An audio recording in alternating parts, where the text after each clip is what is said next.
Our episodes are brought to you by our awesome EDHCC Club, aka the Patron Pledgehammers. Thank you for making our content possible. If you'd like to support the channel and get some sweet bonuses, check out our Patreon link in the description below.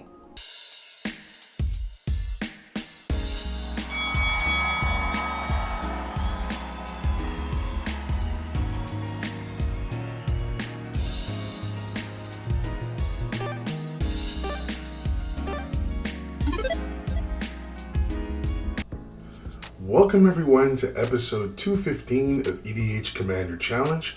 I'm your host, BT. Now you probably notice I'm a little quieter than normal, and it's because Emma had a really long day and she's resting right now, and the last thing I want to do is disturb her. So consider today to be one of those, EDHCC ASMR episodes or something. Before we get into today's episode, I just want to let you guys know I hear you after watching episode 214. I got the comments in the video as well as on social media about how you feel like, well, this is not what we're used to, BT. Watching somebody just get destroyed in 4 turns is not exactly the most fun thing in the world to watch. And believe me, guys, I hear you.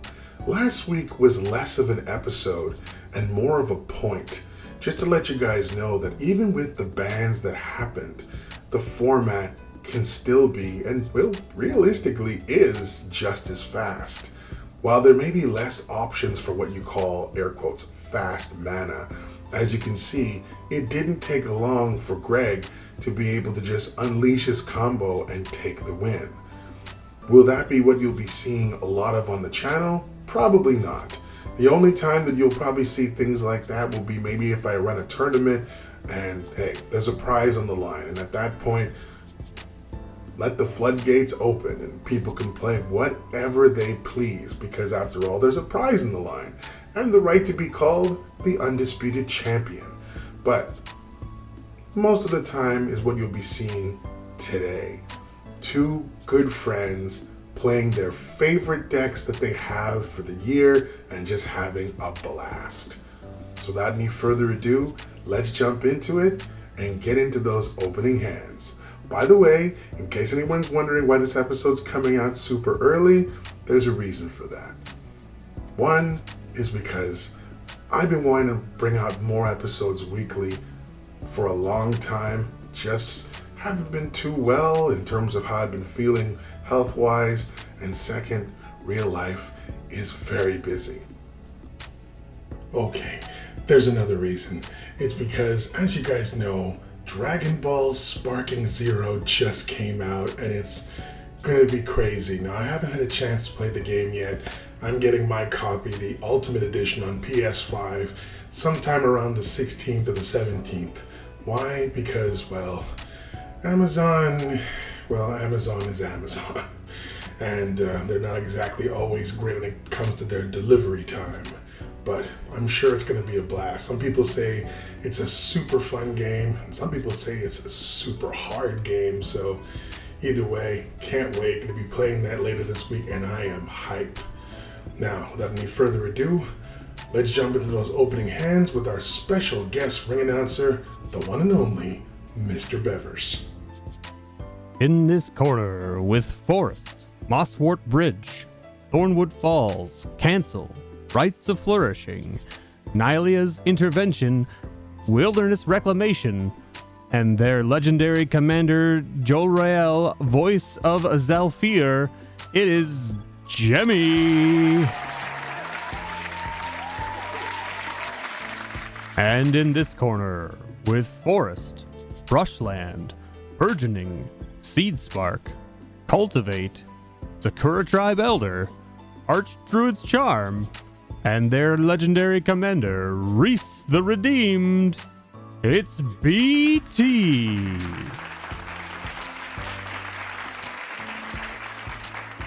And now that you've been thoroughly introduced, let's get the game going. For our first turns, Gemi plays Mosswort Bridge and hides away a card, while I play a Forest and cast Burgeoning. Gemi plays Thornwood Falls, gaining 1 life, which lets me play a brushland. While for my turn, I play a Fountain Port and cast Cultivate, placing a Plains into play tapped and a Forest into my hand. Gemi plays Blighted Woodland, which lets me play a forest. Then he casts Rites of Flourishing, which grants each of us during our turn an extra draw and essentially an extra land drop, which is pretty sweet. Gemi plays a forest as his extra land, but sadly I have no more lands to play before he passes. For my turn, I cast my general, Rhys the Redeemed, and pass. Gemi plays an island and casts his general, Jolrael. Then he moves into combat and animates his Thornwood Falls into a 5/5 creature as he has 5 cards in hand. He attacks with it, and I take 5 damage. Gemi then draws a card via his general's trigger. In his second main phase, he plays a forest as his extra land drop, and passes. Before his end step, I cast Archdruid's Charm to net Gaia's Cradle from my deck into play tapped. For my turn, I cast Mirari's Wake to double my mana, and cast Sakura Tribelder, and pass. Gemi starts his turn by playing a forest and casting Wilderness Reclamation. Then he moves into combat and animates his Mossward Bridge into a flying 5/5 creature. He hits me with it, and again I take 5 damage. Gemi then gets to draw thanks to his general's ability. He then moves to his end step and untaps his lands via the Reclamation. Meanwhile, I sacrifice my Elder to net a basic from my deck into play tapped. For my turn, I play Misty Rainforest and sack it, paying 1 life. This allows me to net Savannah from my deck into play. Then I cast Ojurtag, Deepest Foundation.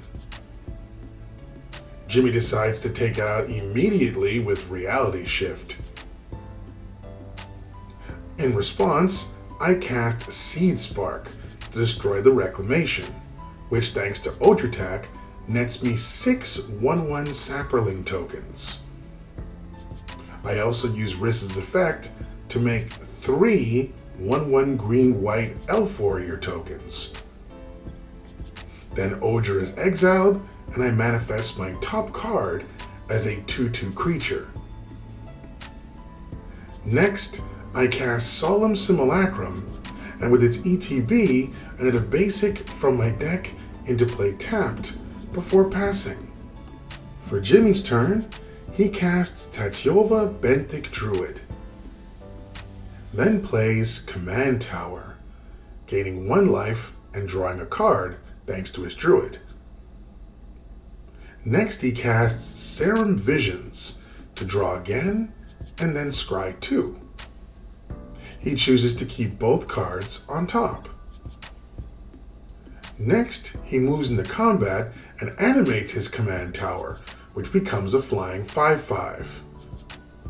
He attacks me with it, and again I take 5 more damage, allowing Gemi to draw a card via his general's ability. He plays Strip Mine as his second land for turn, gaining another life and drawing another card. Then he casts Soul Ring,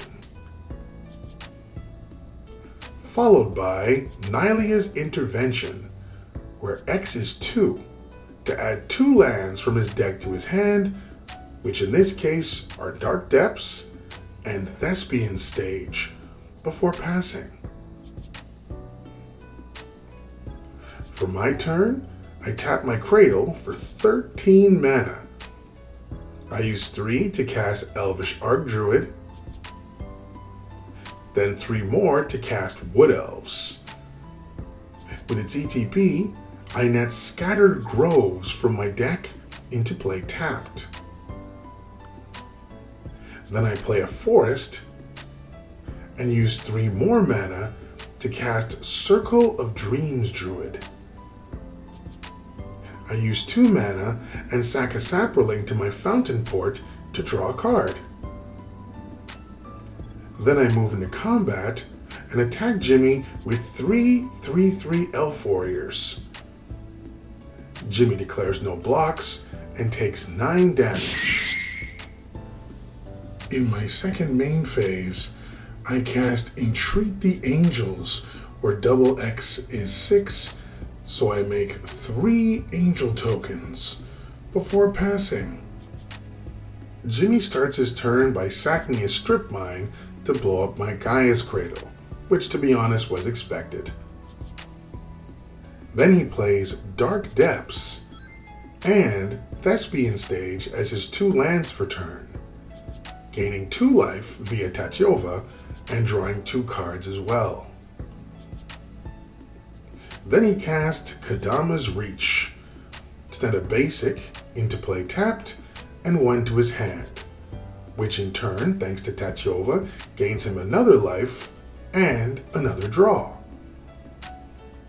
Then he moves into combat and animates his command tower. He also has the stage become a copy of Dark Depths, sacking the original to the legend rule, and as the copy has no counters on it, he sacks that as well to make Merit Lage, the 2020 flying indestructible beast of legend. Then he casts Farseek rather than going into combat to net an island from his deck into play tapped. This, thanks to Tatyova, gains him another life and another draw. Next he casts Rhystic Study. Then he passes, discarding down to 7 cards. Before his end step, I use Rhys to double the number of tokens I have in play. I start my turn by playing my Strip Mine and sacking it to blow up the bridge. Gemi reveals the card that was hidden away was Arcane Denial, which I have to admit is pretty funny. I don't think I've ever seen a counterspell under Mosswort Bridge before. Anyway, then I move into combat and swing at Gemi with 10 2/2 Saprolings, the 3/3 Manifest creature, 6 3/3 Elf Warriors, a 3/3 Wood Elves, a 3/3 Solemn Simulacrum, and 5 of my 5/5 Flying Angels. And while yes, Gemi may have the strongest creature in play, being a basically unbeatable flying 2020, he only has 3 blockers currently, and thus takes lethal damage, ending the game with a win for me. Again guys, this is what EDH is all about. Just having fun with friends. Compared to last week's episode, which again was just to show the game can be fast with the recent bans, and games can still be lengthy and plentiful just like this one was. This game's runtime was around 42 minutes long, and both Gemi and I had a blast. Through this game, I think Gemi's only error that I think he did was not using the Strip Mine immediately to take out my Cradle. Because hey, when somebody has double mana already via something like Mirari's Wake, you don't leave them with a Gaia's Cradle as well. Too many shenanigans can go down, especially with colors like green-white. Also, I have to say, Fountain Port seems like it's going to be a card that sees a lot of play in token decks. It's very helpful for things like draw power, making mana, and even, again, tokens. I love it. Speaking of which, 2 questions for you guys. What is your favorite land card currently in MTG? And also, are there any games you're looking forward to that's coming out for the rest of this year? Let us know in the comments down below. Also, if you enjoy our content, consider becoming a patron. Give you access to some sweet extras like bonus entries into our giveaways, your nickname in the EDH Club, and so much more.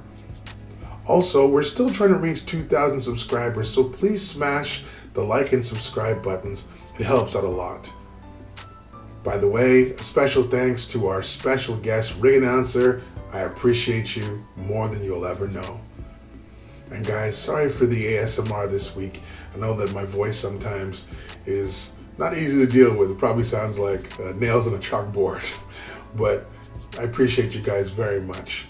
Until next time, thank you for watching. Stay warm, stay safe, and keep on card gaming.